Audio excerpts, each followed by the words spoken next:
예, 안녕하세요. 이거 원래 진작에 이거 저기 했었는데 계속 이거 3,000% 빠져서 또 이거 거시경제 강의를 오늘 하게 됐습니다. 또 3,000% 빠질란가?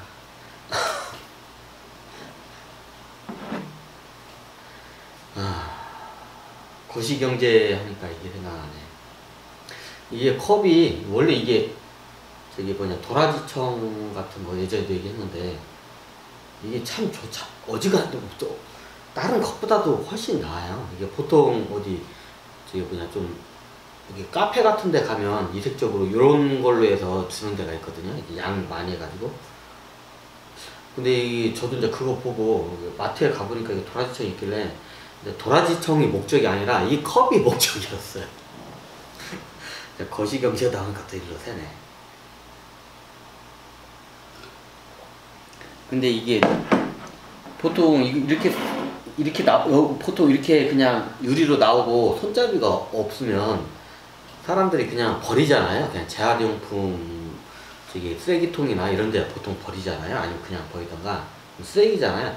근데 여기는 여기 손잡이를 다니까 아주 훌륭한 상품이 돼요. 뭐 도라지청은 도라지청 지금도 있습니다. 도라지청이 작년인가 또 꽤 오래전에 산 것 같은데 제가 왜 이 얘기를 하냐면 우리가 소비를 하는 데 있어서 소비는 미덕이라는 말을 많이 해요.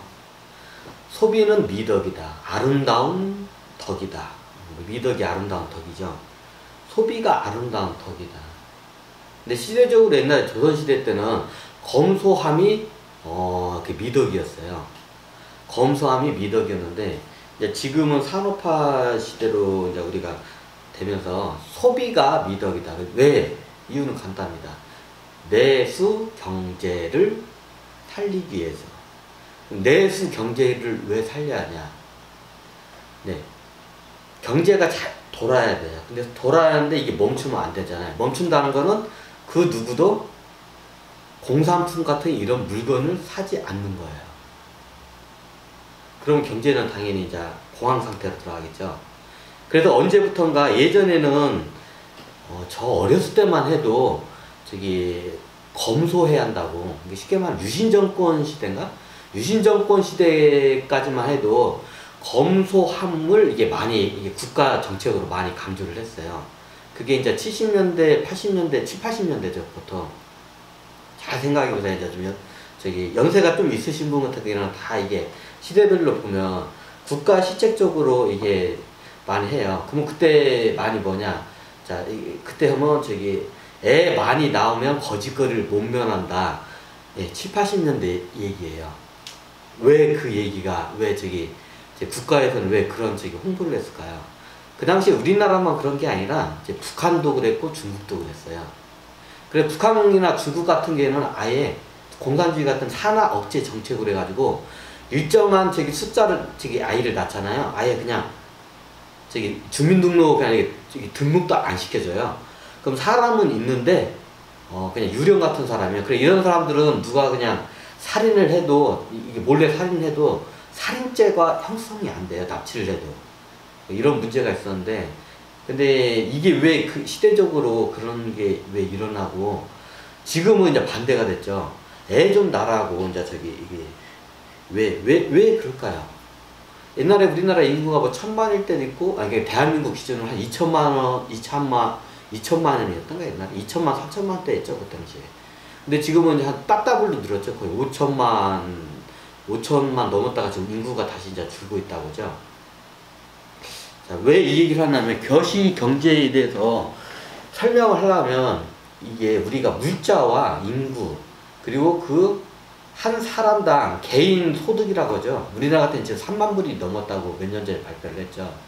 지금 다시 뭐 빠꾸했다는 코로나 때문에 다시 뒤로 빠꾸했다는 지금 그런 말도 있다고 하더라고요. 3만 불 밑으로 떨어졌다는.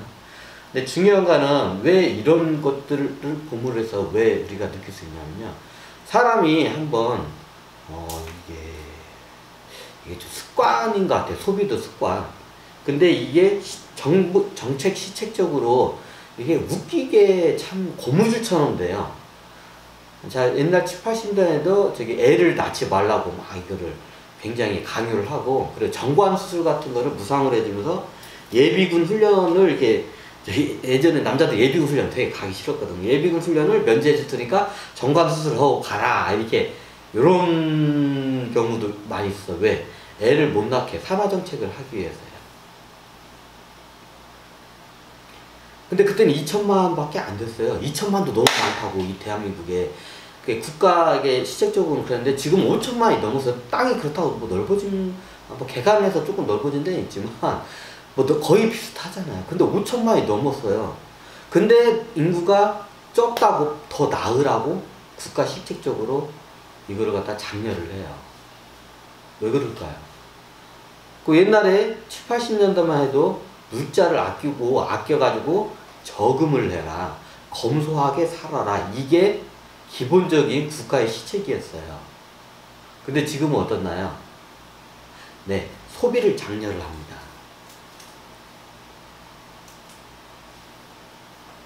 시대적인 상황이고, 그때 당시에는 우리나라가 이제 6.25 이후에 완전 초토화됐고 공장도 없고 저거기 때문에 기업들을 키워내기 위해서는 이게 국민들이 좀 허리를 졸라매고 그거를 저축을 해서 그 저축한 돈을 기업들이 그걸 갖다가 이제 빌려가면 그 돈을 투자해서 국가의 산업 발전을 이루는 데는 그게 그 당시에는 맞았어요.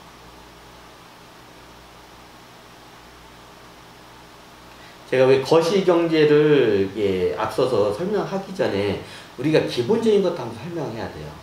사람의 인구수, 그리고 사람들이 소비하는 그 성향,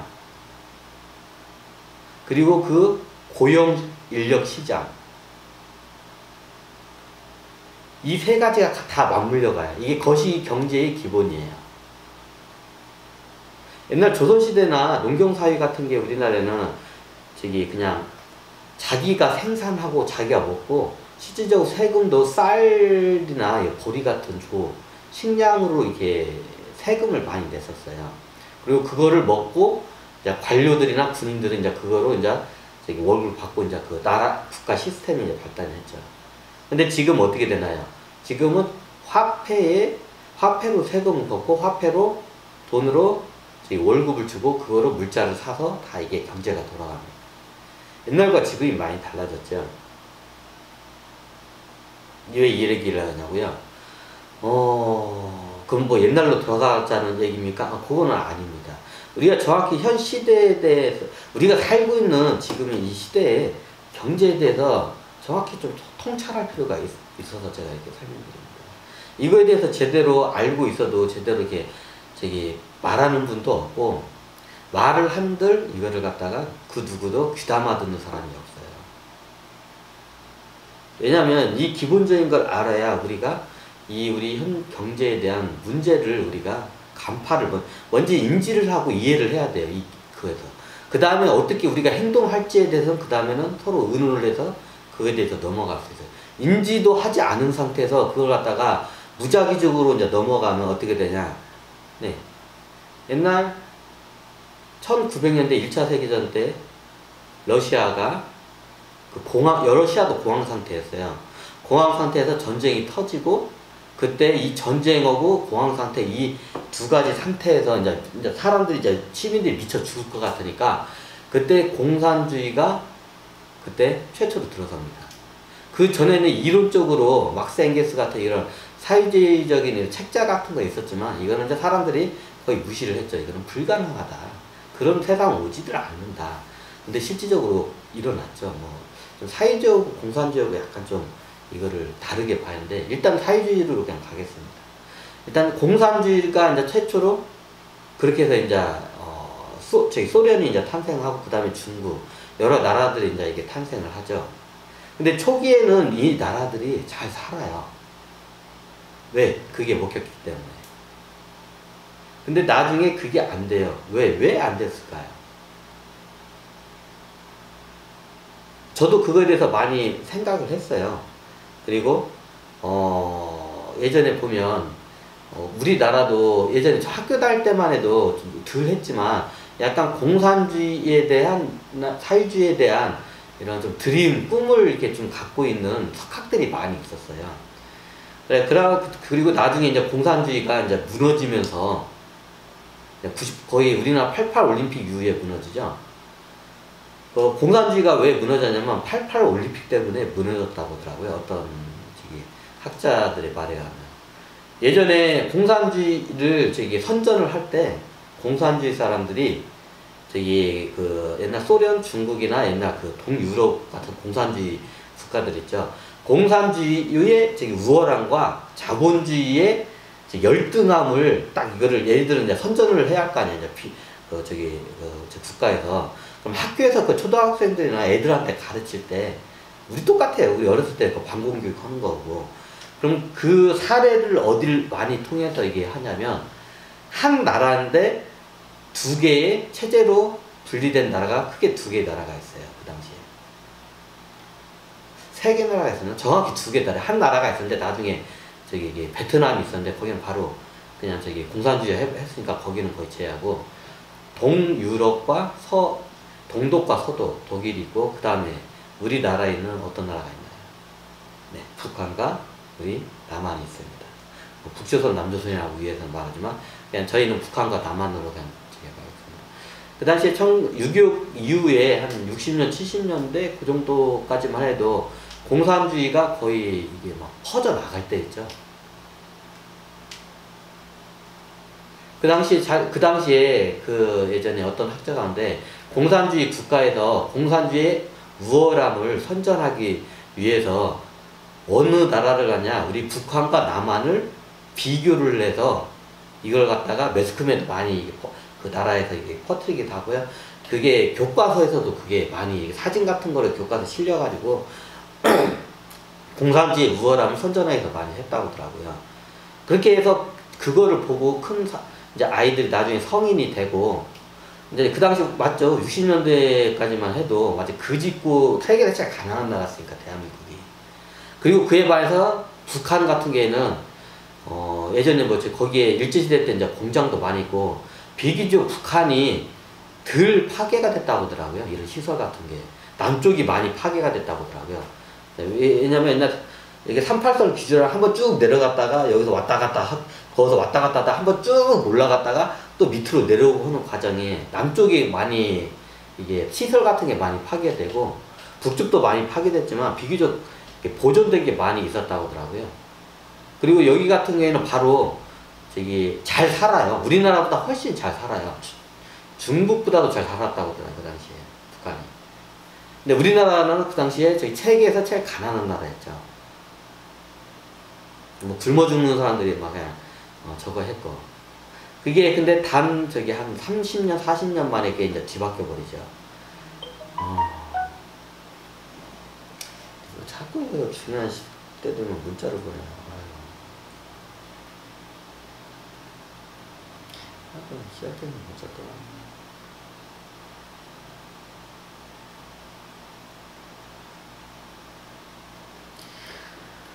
자, 요거에 대해서 우리가 좀 아셔야 할 필요가 있어요. 그럼 그 당시에 왜 공산주의는 왜 망했나요?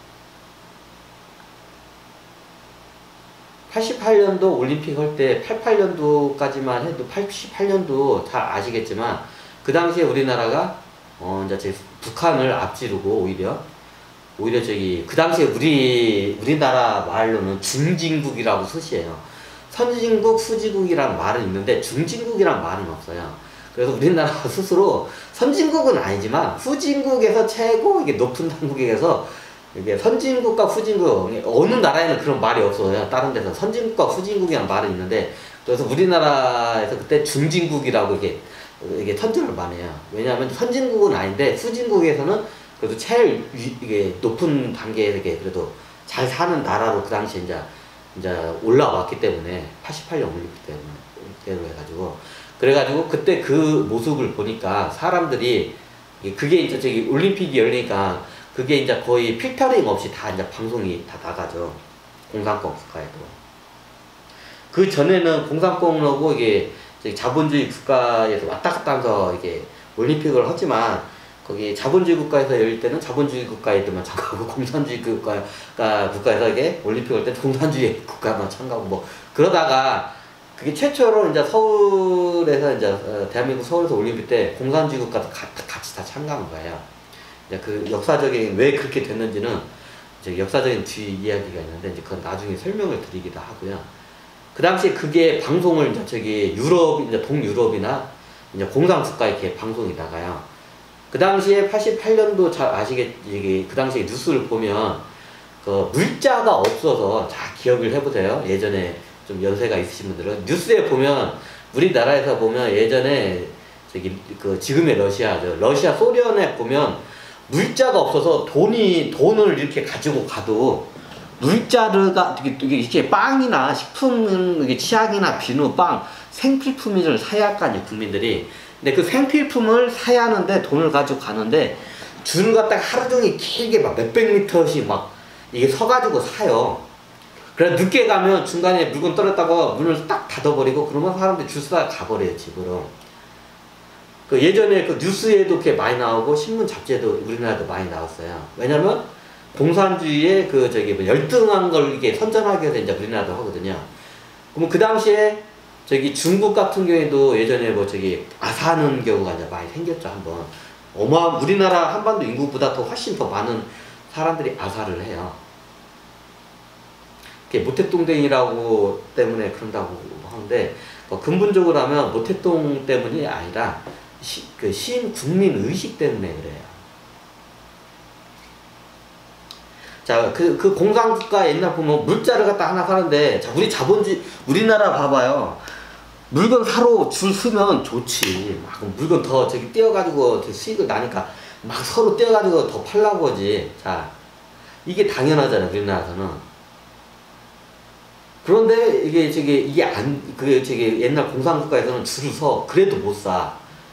그게 왜 그런 일이 있었을까요? 왜 그런 일이 발생했을까요? 당연히 이제 좀 아시는 분들 이런 말이니까 당연히 국가에서 물가를 통제하는데 말도 안 되는 물가. 네, 맞습니다. 그 말도. 이 물가가 이 물건 예를 들어서 이 컵을 하나를 생산하는데 이 컵을 생산하는데 원가가 예를 들어서 한 저기 100원은 돼. 예를 들어서 100원이야. 이 컵 하나를 생산하는데 100원이에요. 원가가. 그 원가가 있을 거 아니에요. 이 제조 원가가 있을 거 아니에요. 이게 100원이야. 근데 시장에다는 얼마 팔라고 해? 시장에다는 한 70원에 팔라고 해요. 그렇게 아예 물가를 못을 박아요. 이게 통제 사회로 들어가요. 그러면 이게 원가가 100원인데 70원에 팔면 누가 팔라고 하겠습니까? 근데 강제적으로 이제 그거를 돌려요. 공산주의 국가이기 때문에. 그러니까 어쩔 수 없이 국가 시책에 의해서 그만큼은 팔아요. 그럼 아무리 돈을 줘도 이제 못 사요. 그러면 당연히 어떻게 될까요? 예. 이제 이게 지상경제와 지하경제가 이제 나눠지게 돼요. 지하경제에서는 이 물가가, 원가가 100원이면 그래도 아무리 못해도 200원, 300원은 시장에서, 소매 시장에서는 팔려야 정상이에요. 그러면 이게 지하 경제에서는 따로 물건이 이제 이게 더 200원, 300원에 팔리겠죠, 당연히요.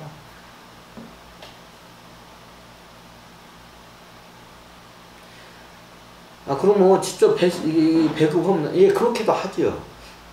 자, 근데 그 원천적인 거를 우리가 따지고 들어갈 필요가 있어요. 보통 공산주의 국가들은 나중에 다 보면 독재로 안 간 나라들이 없어요. 잘 보세요.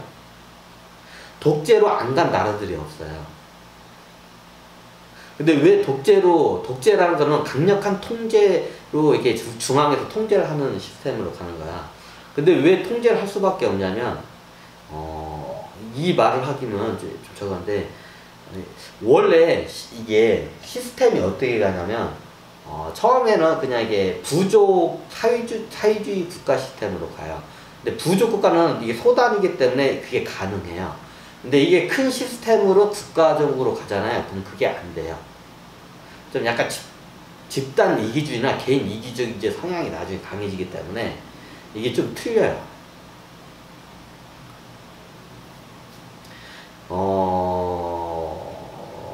지금 이제 자본주의 시스템이 왜 이게 저거냐면, 자본주의 시스템은 인간의 일종의 탐욕과 욕구라고 하겠습니다. 인간의 뭔가 얻고 싶은 욕구를 에너지로 해서 들어가요. 정확히 말하면 그걸 당근과 채찍으로 해서 그게 이루어져요. 그 사유가.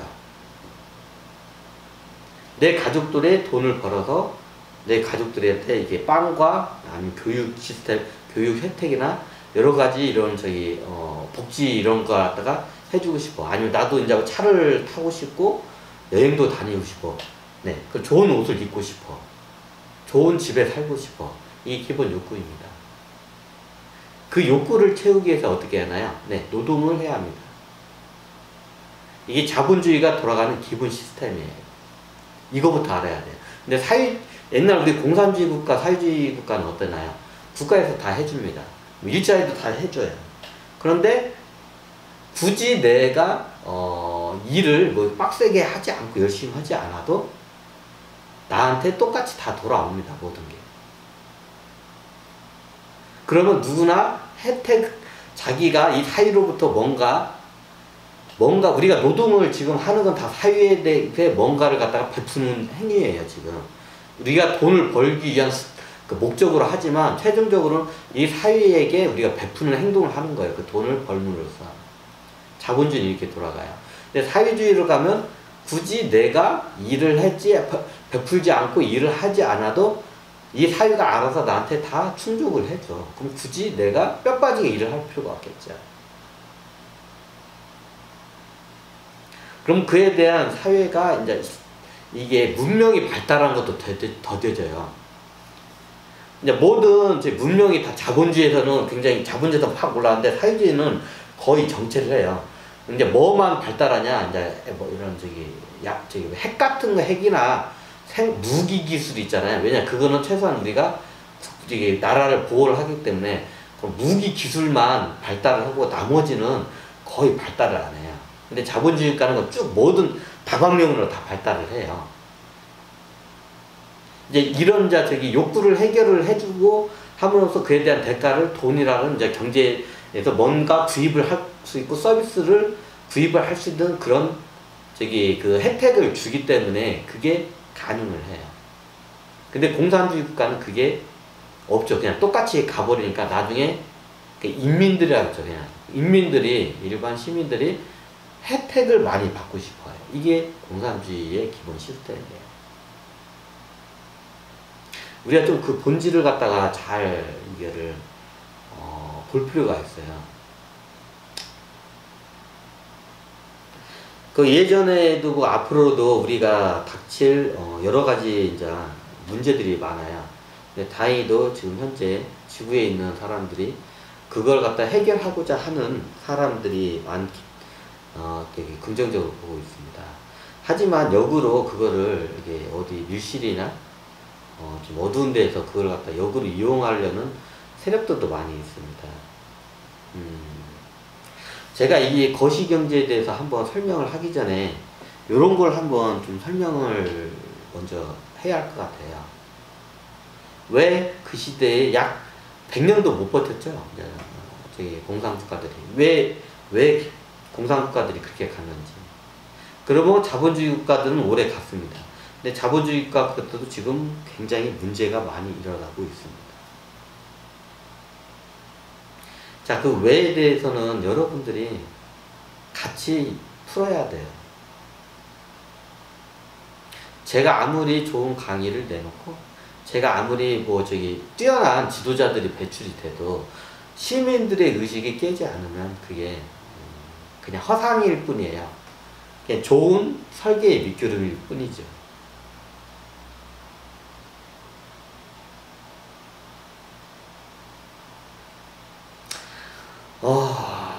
좀 약간 저도 이 얘기를 하는 데 있어서 여러 가지 얘기를 하고 싶은데 좀 약간 민감한 얘기들이 많기 때문에 그냥 여기서 한번 간단하게 이렇게 마무리를 짓겠습니다.